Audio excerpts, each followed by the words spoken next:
When you think of blogging, what's the first thing that comes to mind? Perhaps your initial thoughts might make you think of something like Dear Diary, a place for teenage angst, or for those who wish to remain anonymous about their day-to-day lives or feelings.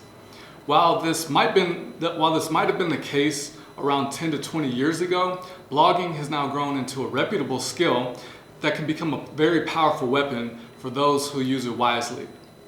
Using blogging effectively can change the face of your social enterprise forever. If we put this into perspective, it's because of blogs and social media, not necessarily the news or mainstream media anymore, that we know so much about what is really going on in the world around us. Blogs are one of the quickest sources of information for many people worldwide. Here are some of the best examples I can think of in terms of the modern day blog. The Black Lives Matter movement began because a group of women started sharing their thoughts online and realized that a movement for justice was building.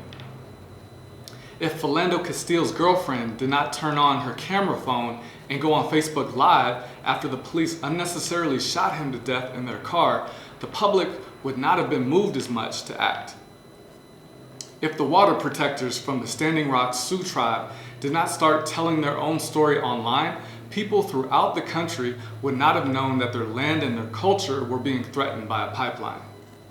So why aren't more social enterprises using this valuable online tool to tell their stories?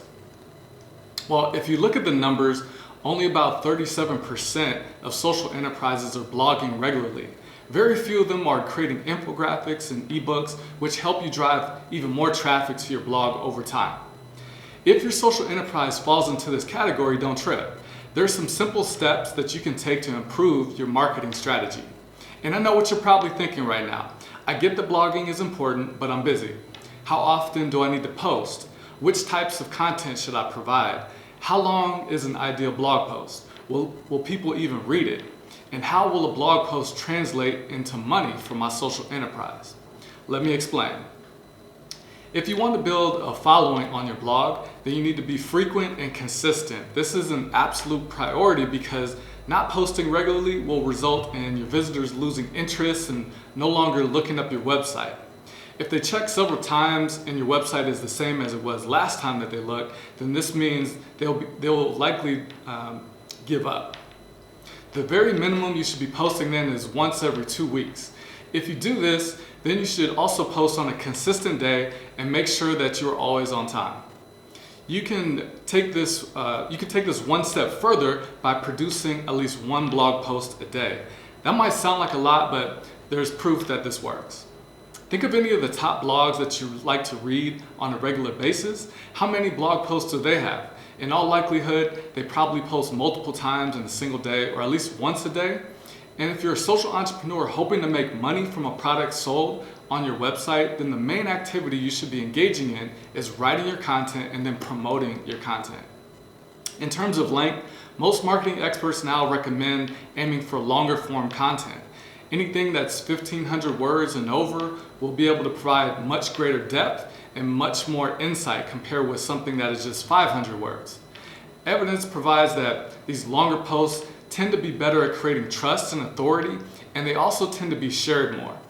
They additionally have a greater chance of ending up in Google's curated news section, which is fantastic for increased visibility and more visitors.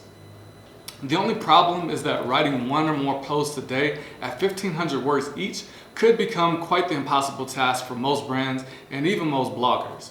A better strategy might be to aim for shorter content, perhaps 500 to 700 words for most posts, and then write a few longer ones. This also has another added benefit in that it will allow you to keep your content looking more natural and organic.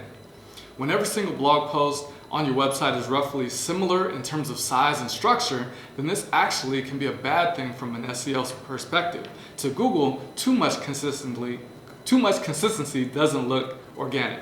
So it doesn't look as though you wrote the articles that way because that's how you thought they should be. Rather, it looks like you wrote them that way because you thought it would help you climb Google. So in other words, it looks like you're trying to game the system. On the flip side, if your content varies in length, then it looks more as though you're focused on delivering good content for your readers without concern for how it might impact your SEO. Ironically, this is what Google wants you to do. Let me also just take a moment to plug the real value of storytelling. Storytelling means that you're making your content much more personal and phrasing it as something that happened to you or to someone you know. So instead of talking about a new technique that's being used to reduce childhood hunger, you might instead talk about what your social enterprise is doing to reduce childhood hunger through a certain technique. This subtle shift will make anything you write about considerably more engaging, to the point that it has often been described as SEO for the human brain. Storytelling is powerful because the brain has evolved to respond well to stories. Stories allow us to imagine ourselves in the storyteller's shoes, which makes whatever is being said much more engaging, emotionally resonant, and interesting. As people, we also like to hear how stories end. So if you start the story off in an impactful way, you can bet your audience is going to keep reading. Bottom line, tell more stories and people will give you permission to sell them more stuff.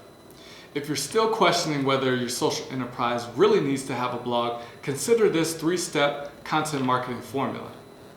The winning formula for any social enterprise looking to launch a marketing strategy starts with 1, using content marketing, i.e. blogging, as your fuel.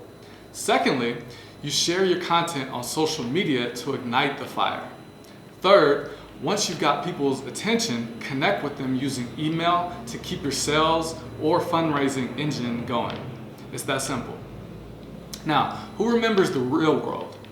The real world can be a model for organizations that want to connect more with their audience. When you're blogging, don't just point the camera on your customers or the people in the community whose lives you're changing. That still makes people feel like you're not really a real person. Every now and then, don't be afraid to peel back the curtain, talk about what you're doing as it's happening, and create a drama around an issue you're fighting for. You are already characters in a real life story anyway. This is the technique that the real world made popular. Most importantly, having a blog can give your social enterprise the press it seeks. With the democratization of storytelling tools available online nowadays, and with the media continuing to fall short of its duty to tell the stories of the communities where they reside, your social enterprise can take control of your own advertising and control the media you present and wish to portray. Let me tell you a quick story about a recent Facebook post that I saw that caught my attention and what you might be able to learn from it. Davey D is well known in the San Francisco Bay Area for his Hard Knock radio show, and he has always had his pulse on the intersection between hip-hop and politics. He's known as the people's journalist for a reason. One day not too long ago, he showed a very interesting post on his Facebook page about gentrification in Oakland's beloved Lake Merritt.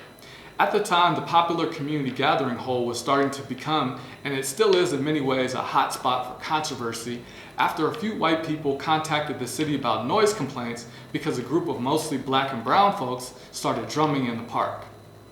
This is the kind of perspective that only social enterprises can bring to the table because they are often the closest to what people are going through. Sharing that kind of independent story on a blog would not only help your social enterprise connect more with the people that you're trying to serve, it can also draw media attention to the issue you're promoting and give your social enterprise a larger platform. However, this is only possible if you continue to blog regularly about an issue that fosters a lot of engagement with the public. So, what does that mean for your business or organization? If you want to grow your visibility, authority, trust, and impact online, then you should consider having a blog. It not only keeps your website fresh and alive with new content, but it also adds value to what you're ultimately trying to sell. Peace.